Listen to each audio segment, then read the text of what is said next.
Game of Thrones Season 8, Episode 4, The Last of the Starks. We're getting at this one a little bit late, but we've had a couple days to reflect upon it, so maybe that will add new insights. By a couple days, 24 hours. One day to reflect upon. And in that one day, we've learned that this is the second worst rated episode ever. And the third worst ever rated episode was the previous episode. So Season 8 is, at least to the masses, doesn't seem to be delivering so far. You know, I really get it for The Long Night. It's less obvious to me compared to all the other episodes out there that this would be the second lowest. Maybe I'm curious over time as more reviews come in, but I also think it's the end. And so there's no more like, well, let's see what happens next season. Well, The Long Night had spectacle, which this didn't have too much of. But I will say that I was pretty deflated after The Long Night. I kind of just thought like, this is just 10 years of build-up for the White Walkers all to be resolved in one episode. I felt kind of just deflated, but this episode, I will say that the intrigue pulled me in a little better than I expected it to. So I'll give it that. I liked just the kind of what's going to happen. Is Dany losing it? What's Jon going to do? What's Varys going to do? What's Tyrion going to do? It did kind of pull me in. They're wrapping up the story, and they're doing it with their own writers and themselves, and they don't have George for it. And that's the problem here, is you have really well developed and intricate characters that a lot of that is established of the story and the characters in the first 4 seasons where it follows the books. And so that was just well taken care of. And I think a lot of what we're interested in is follow through of the things that started back then. It's just, you know what, it's not going to be as good without George. That's just really what we're encountering here is that it's not just this season. It was with the other seasons too. And now that we know it's all coming to an end and this is how it's coming to an end, I think that's where some of these criticisms are coming from. It's like, that's it? That's how you were going to do that all this time?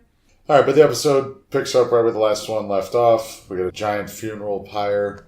What I liked about this scene is I am viewing Sansa as a queen. She's the Lady of Winterfell, but just for argument's sake, I see her as a queen. Dany's a queen, and so we see our 2 queens mourning their saviors. You know, Theon saved Sansa, and Jorah saved Dany, and they're both pretty upset as they're kind of saying goodbye here, and I liked the parallel process that we saw with that scene. Yeah, and Kit Harington did a nice little piece of acting with his speech, I thought. I think he's gotten better at acting over the seasons, so that's nice to see. I also kind of looked at this scene as the death of Jorah is the death of the Dany that we knew. He's been there from the very beginning, from her character arc of being that shy, timid, lack of confidence, young woman, to where she is now. And now that she's officially lost him, I think she lost her touch with staying on the side of sane and not being a tyrant. Well, she certainly doesn't seem to have companions. When they're at the dinner feast or whatever, she starts off by legitimizing Gendry, and I guess a lot of people had the thought to make sure that she would have support in the Stormlands, and I guess that's a pretty straightforward way to interpret it, and maybe she truly felt he deserved it too, because he did a great thing in the battle. I think she's trying to ingratiate herself with the Westerosi lords, and even when she does stuff like that, she's not going to be seen or treated the way that Jon is.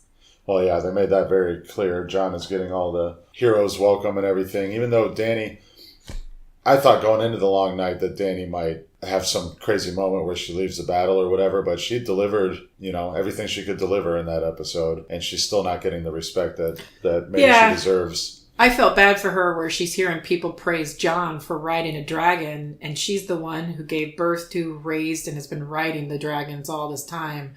And she doesn't get any such credit. But that's life. That's how it goes. Like, there's plenty of rulers that, some are loved and some are not. You can't win them all. So, I feel bad for her in that sense. But at the same time, it's kind of like, look, you came in with 2 foreign armies and basically said, hey, everybody, I'm your queen. You better accept me or I'll torch you. That's also kind of what happens when you go in about it that way. And that's what she did. Right. She's also been, as she points out, she's been on the other end of that adoration. So she knows how it is for Jon. But she was there by herself, and that's another, now that Jorah's gone, she is by herself. I guess having Missandei there, she wasn't welcome? I don't know. No, Missandei isn't an advisor for her. But I did feel bad for Dany as she was looking around and decided to leave. And Varys got alarmed by this, which we learn later what he's thinking. Yeah, and he's noticing it. A big part of Varys and what he does is paying attention to all the details. And it was quite obvious to him that things weren't working out well for Dany and in comparison to Jon, and that's a problem. We just get the Hound and Sansa have a little reunion and reminisce about the good old days. Well, what I liked about this particular scene is it might be adding maybe a good turning point for the Hound within himself, where Sansa basically tells him that because of the worst people and worst events of her lives, so Ramsay and Littlefinger here, those things help shape her to not be a little bird anymore. And maybe it's a way for the Hound to kind of have a different take on some of his own horrific and awful experiences of his life and be able to move forward without so much resentment and hate. Well, that was the theme of last week's episode too, that everything you've done has brought you to this place now. They've been really hitting that theme quite a bit. But the Hound, or Sandor, and I say that because he was supposed to have a reawakening a few seasons back where maybe he's not the Hound anymore. Now he's Sandor Clegane, but he doesn't really seem all that different, except that maybe he is a little more careful. He doesn't hurt innocent people anymore. It's like the longer it goes, the Hound's always been one of my favorite characters in both incarnations, but he's really, I don't know, it's just not that different. Yeah, I suspect that's a writing thing. Yep, that's what it boils down to. Well, I think that's what we're going to keep coming back is like, they knew that they were supposed to have this arc for his character, and this was their ability to pull that off. I like the actor. That's not the problem. The problem is how his character is written. And yep, he's basically the exact same guy, just a little bit less bad. So then Arya meets up with the Hound, but before she does that, she denies Gendry, who was looking for a lady to be with him. Yeah, I feel like they're just hitting this whole "that's not me" theme with her a little too much. We've already covered this in season 1 with her and Ned. We've already covered it when she sees Nymeria last season about who they are. We get it. That's not her. Well, but I didn't think it was just thematic. I thought it made sense for Gendry to do that too. So. No, I mean literally the line, "That's not me." Oh, okay. Yeah. They could have still done the whole scene, just they could have written it better. It's almost like they're looking for all their, that's an easy shot there, so I'm going to take it. Yeah. She leaves to go, where are they going, King's Landing? I think so. She and the Hound both kind of insinuate that they don't plan to ever be back, so either they plan to die or leave or something. Are we going to see them as traveling companions again? There's not that much time left, but... No, they're traveling companions, for sure. They're kind of a fun duo, I suppose. I don't know if we're going to get much with it because we've got 2 episodes left, and I don't think we're going to kind of see the development of that. They could have had this be a 10 episode season easy. The fact that they thought they could wrap this up. And I remember them being like, there just wasn't anything more to tell. And it's like, no, but you could have told it better and taken the time to do that. No, the pacing is moving at very fast speed. Even though there's only 6 episodes and 3 of the episodes have been kind of set up so far, it's still moving fast. And you see that just particularly with Dany this episode. Yeah. So Dany is basically pleading with Jon not to tell anyone the secret, and I personally think that she's right insofar as if the secret gets out, nobody's going to get what they want, including Jon. If Jon wants Dany to be queen. Mm-hmm. The only way that this works is they keep the secret or they get married. But he wants her to be queen as the queen he thinks she is, and that's not what's here. So you're right, it's the only way for them to get all what they want if she weren't a tyrant, but she is. So that's not going to happen. So you're jumping full on board with Dany, Mad Queen, Tyrant Dany is here. I don't think Mad Queen is what I'll go for. That was the king, the Mad King, and he was a tyrant, and he was mad. And he was just roasting people alive left and right and was willing to burn the entire city down. So the whole reason why he was killed by Jaime was to burn the whole city down. And that's what Dany's planning on doing. She is no different in that respect. She's just not acting crazy. Right. She's not mad as in insane, but she's mad as in vengeful and angry. She's a tyrant. But she had 3, if you really think about it, between Jorah, Rhaegal, and Missandei, that's all like 3 or 4 days of her biggest friends and whatever, taking out her family. now that we've had a little bit of time to think about it, I almost feel like they pushed Angry Danny so quickly on us. I agree. That it might be a head, what do they call it? A head snap? Fake out, whatever. Yeah, like a red herring. Yeah. That's what they're trying to get us to do. Yeah. You know, it's like they're using TV tricks to get us to not be sure. Here's the thing. Because we've already had several seasons where things didn't come together very well, I sometimes know, nope, that's actually how they're going to do it. And that is my fear right now, because now we're down to 2 left, and a lot of the ways in which they pulled this stuff together just didn't come together super well. Like last season with the whole feud between Arya and Sansa, that was so obvious to me. No way am I buying them being against each other after all that. And then it was right, like, not that I knew that it was to set up Littlefinger, but just that I didn't buy it at all, and that it was kind of pushed on us, and I didn't enjoy it. And so maybe other people have a different experience with it, but like, I honestly think Dany is not the best leader. And that's what this is all leading up to, is we're set up from the beginning of the series thinking that she's going to be this leader, and then she's not when we finally get there. And I actually think that's a good story. I just think with what you said is correct. It's just the shift happened too fast. Head fake is the term I was looking for. That's what happens when I try to do sports terms. But it's true, everyone. That is what happens. But yeah, it happened fast enough to where it makes me wonder if it's not really what's going to happen. Because even here, like, I don't think she was faking it when she was telling Jon, just don't tell anyone so I can have what's mine. And I remember my first thought is, what do you mean what's yours? Your whole claim to the throne of why you should have it over anyone else is because you're the daughter of the Mad King. Yeah. And Robert was a usurper. And so, but Jon has more legitimacy than she does. But the way the line of succession goes, it's actually Jon. Right, so Jon, by all the laws in Westeros, is the proper king. And well, she's pleading for him to not take away or create a situation that will take away what's hers. And that is such delusional thinking of the situation. She's taking away what's rightfully his. And your argument to me is like, well, he doesn't want it. And that's where it's like, well, no, he's another Maximus from Gladiator. But their whole point, which they say in this episode, is maybe the people who don't want it are actually the best rulers.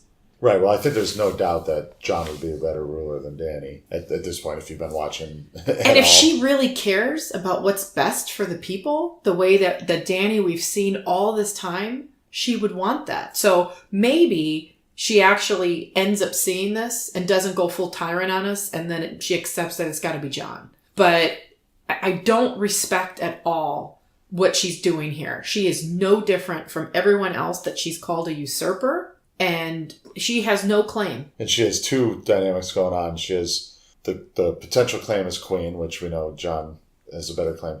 But also now she's full of vengeance mode.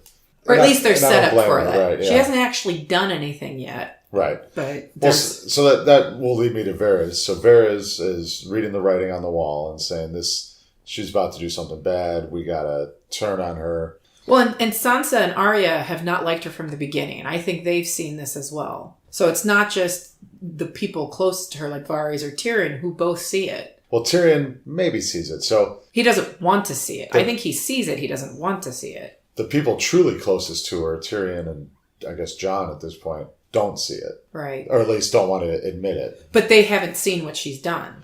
They know what she did with wiping out, the Tarleys. Varys and Tyrion are all about that, and they knew that was a problem. But Jon, he wasn't there for it, and he finds out kind of at the end, but then they have the long night, so no one's had time to digest all this information, and she purposely didn't tell him. Well, Varys is apparently now going to start plotting against her. I guess that's what we took from that. Yeah. And that was I guess Tyrion owes it to Varys to let him go. But it's almost like... But he hasn't gone anywhere yet. He's standing next to Dany at that last scene when Missandei dies. Varys is? Yeah. Oh, I didn't realize that. Yeah, and he's still wearing his winter cloak. And I was like, hey, you're back in King's Landing. Oh, speaking of winter cloak, yeah, well, where did Winter go? Don't even get me started on Winter. They dropped that snowflake on Jaime's hand last season for no reason. I guess it was all the Night's King. Yeah. Or the Night King. Whatever. I don't know what the proper reaction for Tyrion should have been in that moment. But Varys... I think Tyrion is fighting himself. I think he feels let down about what this has turned out to be. I think if he actually had some influence over Dany, which he should as the hand, she just doesn't listen. And that's the problem with the Targaryens. She's listened to him a lot of times, and it's almost like he's trying to mess her up. That was the point she made before. Tyrion's advice has lost her many, many things. Lost her half her armies, got maybe contributed to this dragon dying recently. She has been listening, I feel like, and she's been being restrained ever since she got to Westeros. The only time she didn't listen is when But the price she pays is nobody wants her to be queen. So Tyrion is actually right, and it was proved in this episode at the dinner table when no one cares about her. It's because she goes about it her non-Westerosi way, and the Westerosi people aren't going to go for that. So, I mean, I actually think Tyrion has been right. Now, I'm not speaking necessarily to warfare, but to win the people, he's actually quite astute with that. And she's losing that war. She'll just have to take it and force everybody like everybody else, and she's no different in that way. I guess, but we heard in this episode also that Dorne has declared for her, which we know isn't worth anything on the show. Because Dorne can't declare for Lannisters. It's by default. Well, they could just stay neutral like they've done in the past. And Yara has retaken the Iron Islands. I think the enemy of my enemy is my friend. I think that's where Dorne is. Yeah, I mean, Dorne doesn't matter for anything. My only point is that, yes, she's alone up in the north, but it's not at all clear that she would necessarily be alone everywhere. There's people declaring for her that never even met her or anything. Well, she's got Dorne and the Iron Islands. Yeah, which is not nothing. What they have done is, with the show, is a good job of just keeping us guessing in the way that we are. So I got to give them credit there. Sometimes it's been sloppy and clunky and whatever, but we are talking about it and we are thinking about it. And there was a lot of Game of Thrones being played in this episode, which is one of the things I liked about it. Yeah. We're going to keep criticizing the writing for the rest of the season. Let's just say that. It's not as good as what it was. It's not going to be as good without George, but if we can kind of just find acceptance that that's the case and stick to what's still, like, there are some good things in it. Yeah, like, there's intrigue here. It's funny because when Rhaegal got taken out with the flying arrow, I heard people complaining, like, how does a fleet hide from a flying monster in the ocean in the broad daylight? And I was like, well, they're behind rocks and stuff. But it shows me how far I've accepted this silly writing. Yeah. Because when she first landed at Dragonstone, I was like, there's nobody in Dragonstone? And now when she's headed back there in this episode, I'm like, oh yeah, there's nobody there. You know, of course there's nobody there. That's the way this show is. You know, so I've like totally bought into the nonsensical of it. And I didn't even notice till people were like, really? You don't think that's weird? And I'm like, well, I don't know. Maybe it is. They went for the shock and awe element of surprise to, get him taken out, which I did not see them coming. Yeah, so it worked. I was surprised. But when you stop and think about it for a little bit, and I think it, the fact that we got to this, like normally we do these podcasts literally within minutes after watching the episode. But, here we have 24 hours. It's like, no, wait a minute. That is quite stupid. Like you gave us shock and awe, but that's not like Red Wedding shock and awe. That's just to do it. What's funny is that they could have modified it just a little bit and had it so Euron and them got to Dragonstone the day before and set up all the scorpions up there. Mm-hmm. So then when they were flying in, the scorpion came flying off the wall or something. Yeah. Like just a small little tweak to make it a little less silly. But that's what we keep saying. Small little tweaks still have a lot of the stuff the same. If you just did a little bit better. And I guess the Dothraki were not annihilated the way it looked like. We still had some of them here. Yeah, Dothraki and Unsullied are still around. So that's good. I was glad to see that. But let's talk about Rhaegal a little more. I liked that I was caught off guard and didn't expect it. And then as I've come to sit on it for a day, I haven't decided yet if I feel like it was a missed opportunity for them to have a more epic death. I can tell you now they did. It is a missed opportunity. Yeah. When Viserion died, it turned out he became a zombie dragon, which is pretty intense. Mm-hmm. But this was just out of nowhere, dragon gone. And it did even the odds of the two armies pretty much in one minute period. But the more I thought about it, the more I was like, they could have come up with something cooler than that. Yeah, it could have been done better. And one of the things that I thought about this episode is that Jon has been writing Rhaegal, which has been named after his father, Rhaegar, and how fitting that was. And they had such a short relationship. Yeah. Poor Drogon is an only child. Well, I really did think that we would see more of Jon riding the dragon before the dragon was killed. Yeah. Yeah. That's such a majestic shot that they could have had. Well, and maybe this is how it was supposed to go all along, but right from the very end of season 1, we're introduced to these dragons, and ever since then, they are seen as like, I mean, Westeros was taken over as an entire continent by a guy and his 2 sisters on 3 dragons. This idea of like how it's such a game changer and no one can defeat them, and kind of what Bronn says, the moment I saw those dragons, I knew. And now we've lost 2 fairly easily. That it's kind of like, well, I guess they're not really that formidable of a force. Well, so I thought about that a little bit. Of course, the first one was not easily. It's just bad luck. He was fighting the Night's King. Well, you know, the Night's King is apparently the best javelin thrower that we've ever seen. And magic javelins. But I will say that, so we know Westeros is like 10,000 years old or something like that, right? It's really, really old. And there's almost no technological progress there for whatever reason. So these scorpions is a new technology that I just think they couldn't have fully appreciated. You know, if it's when you go on a time scale that slow, like it didn't occur to me that they would have the whole castle and all the ships armed with them. And I live in a much more technologically advanced world, you know, so I don't really blame them for being caught off guard by the same weapon twice in this, given the context of this universe. Yeah. It just shows that all this setup for the dragons being what they are, and the whole world, not just Westeros, Right. is actually not that big of a deal. It's like someone talking about a bomb being like an atomic bomb, and it's actually just some C4. Yeah, and Drogon is almost certain to die within the next 2 episodes as well. The dragons come back for what? Well, without them, Dany would have had nothing. That never would have gone. I guess over in Slaver's Bay. That's the biggest impact of the dragons. Yeah, Slaver's Bay has been liberated. Yeah. We don't know if it's still that way, but yeah. Right. But yeah, since they got to Westeros, the dragons have been more or less like the Unsullied were always before that. Pretty worthless. Couple other things still to chat about here. One, Ghost made it, but yet Jon couldn't really have a nice goodbye for him here. They didn't see it worthy of giving us some screen time of him giving a hug or nice pat. Good job, boy, for all that we've done. You go off now and we'll never see each other again. Don't they have some sort of special bond? Can't we see some sort of like goodbye? We didn't really get one there. But I'm glad Ghost made it and we still have a direwolf. But you have a reason for thinking that was, he went off to the north for a reason, right? I'm hoping that this is like a metaphor for this. In this episode, we saw a lot Jon struggle being a part of Dany's life and going down to King's Landing and ruling there. You can see he wants to be a part of the North. They make an effort to show several times that he's part of the North by, like saying, that he's family to the Starks and things like that. Tormund says, hey, you've got the North in you, and he's talking about the North. So Tormund says he'd be happier in the North too. Yeah.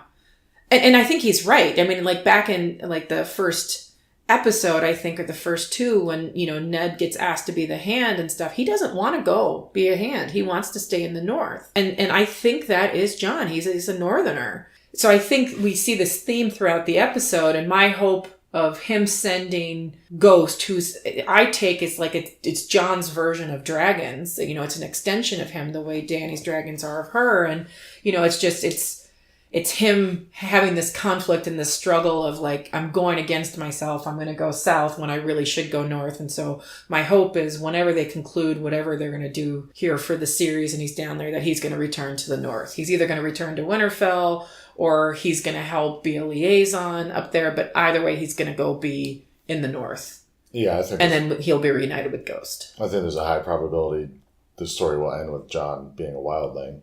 Maybe not, but if he survives, I could see him just being like, I'm out. I don't want this throne. I don't want this. I'm going with my dog, and I'm going to join the wildlings. I see him as this constant reluctant leader over and over and over again. He was with the Night's Watch when he became commander. He didn't want that. He was with kind of organizing everything with the wildlings and such. And then with Winterfell, when he got there, he didn't want that leadership. It keeps being thrust upon him. I just think that's his destiny, that he's going to be a leader. I don't see him just going off into the northern area and just abdicating everything. Yeah, we'll see. I mean, he could be the one sitting on the Iron Throne at the end, but...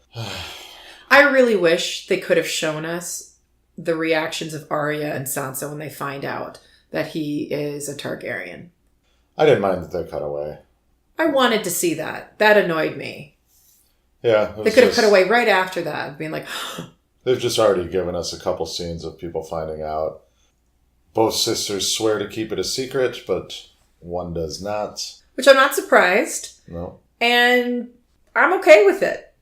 Yeah, I mean, Sansa told Tyrion, Tyrion told Varys. I would never tell Varys anything. I don't care how much we seem to trust him. Would you tell Tyrion anything? Over Varys, probably. They're both people who are going to use it to their advantage in some way. I mean, especially Varys in some ways, but like even that's Tyrion. why Sansa told Tyrion, and not because Tyrion is a good secret keeper and she just had to. But I think Sansa also believes that Tyrion will do the right thing. And the right thing is to not allow Dany to be the ruler. She's not the best one. And that's what she basically says. What if she's not the best one? She's better than Cersei, sure. But she's not the best. And so I think they've given a setup here in this season that Sansa and Tyrion have some respect and connection to one another. And not just because they were once married. Yeah, I mean, so Sansa does it to undermine Dany. Either because she truly believes that Jon should be the one on the throne, or... maybe more self-motivated reasons, But the secret is not going to be kept. No, the secret is out. And even they say that, Varys and Tyrion, they're like, how many people know now? 8? That means everyone's going to know. 3 people can keep a secret if 2 of them are dead. So... I'm happy, though, with the choice. And this is another way, and this was represented of, Jon trying to choose of the North and the South in a way, is... he either was going to listen to Dany and not tell his sisters, but I believe that him telling his sisters was him choosing the North, ultimately. Yeah. Boy. I've thought about that, too. And Ned never told anybody. To keep him alive. Yeah. But now he doesn't need it to stay alive anymore. But this could create all sorts of conflict and wars and everything else. So, or he could be the actual, what they say in this episode, the actual, he's the best person to unite the 7 kingdoms. Yeah, but he don't want that. Well, and then the last thing we can talk about is Jaime. Well, I guess we've got Bronn, we've got Jaime, Brienne. Well, yeah, that can all fit together. Bronn, that stupid scene. Bronn shows up. It was just kind of silly, but he negotiates himself. He's a real piece of shit in this scene. Yeah. Yeah, he smacks Tyrion around a little bit. He lets them know that he means business, and he negotiates himself Highgarden should that particular side win. Yeah, he's hedging his bets. I don't blame him that. I just wish they wrote his character similarly to when Tyrion goes on trial, where he's like, look, you're still my friend, but I want what I want. Where here they just make him look like a total douchebag. And, for being such a fan favorite, I just don't know where the context of that came from. Of him in all these other seasons. He's clearly, a very self-centered guy. That can still be there, but just basically, he saved Jaime's life and didn't have to. And so, here, just to say, yeah, I don't give a shit about either you two people just seemed too much to me. Yeah, but part of the reason he saved Jaime's life was to get what he was due.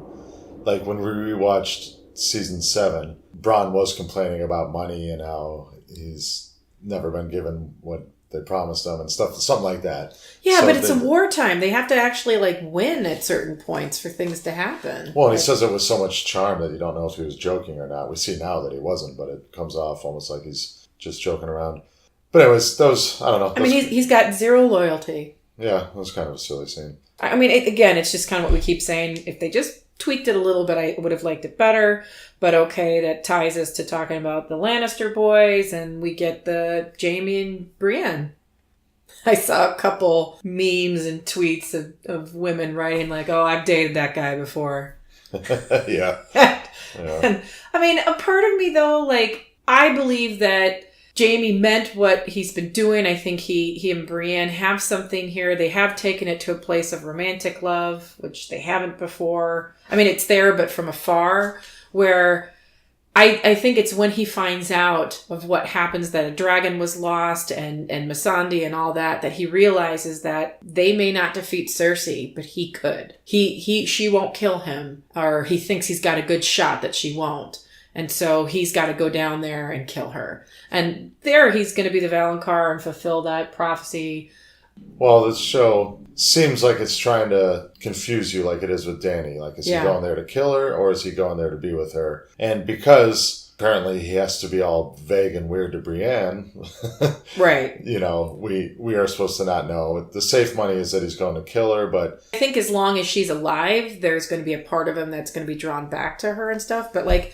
I think he's going there to kill her, and he might die doing it. But I don't think he just decided to leave Brienne to go be with Cersei all of a sudden. I think it's when he realized that they may not win and she's got to be taken out. Yeah, they did give us enough information to wonder, though, because during his trial, he defended himself by saying he was fighting for his family and that he would do it again. He came north to fight for the living. But, like, Cersei will kill Tyrion, so he's got to pick between one of them. I don't think Cersei will kill Tyrion. She could have in this episode, and she chose not to. Not yet. I mean, that would be such an open act of war, killing the hand of the other side's. Yeah, I think at this point it doesn't matter. The war is happening. I think she can't bring herself to kill her brothers. Maybe, but I don't think they've developed that the way that where, you know, how Tyrion says, like, you love your children. I think she would actually kill Tyrion, for sure.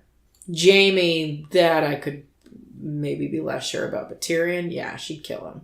I don't know. They very clearly showed us that it was right there, and she put the hand up and everything. All the troops, they offered it, and she said no. So I think it's not as easy as everybody thinks. I did think that was a weird scene, though, of like, they could have fairly easily taken out Dany. Yeah. And Cersei would have gone for that. Like, Dany was not well protected there. I take it to mean that Dany and everyone in the dragon were just out of range of the scorpions. They looked a little close to me. Yeah. But I think the idea was that they were just out of range.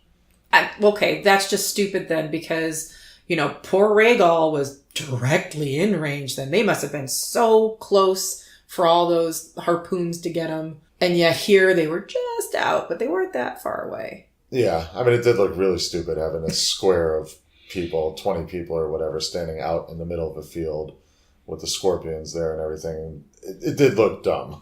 And another thing they could have just tweaked a little bit. But then we would have had to watch them Tyrion walk for a really, really long time to get to Qyburn.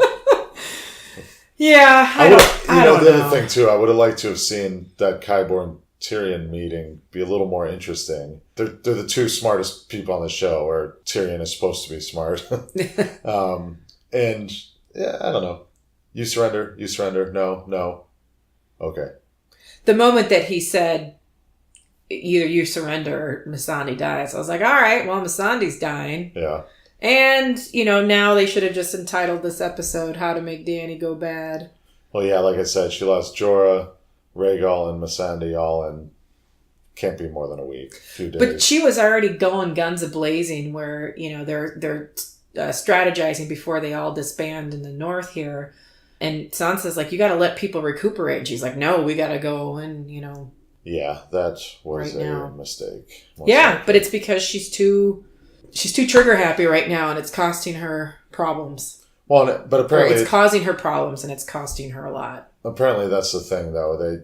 The throne is such a thing. Like Stannis wanted to do the same thing. He felt like he had to press his claim. Yeah, that's why they all shouldn't be rulers, and Jon should. Go, Jon. Team Jon.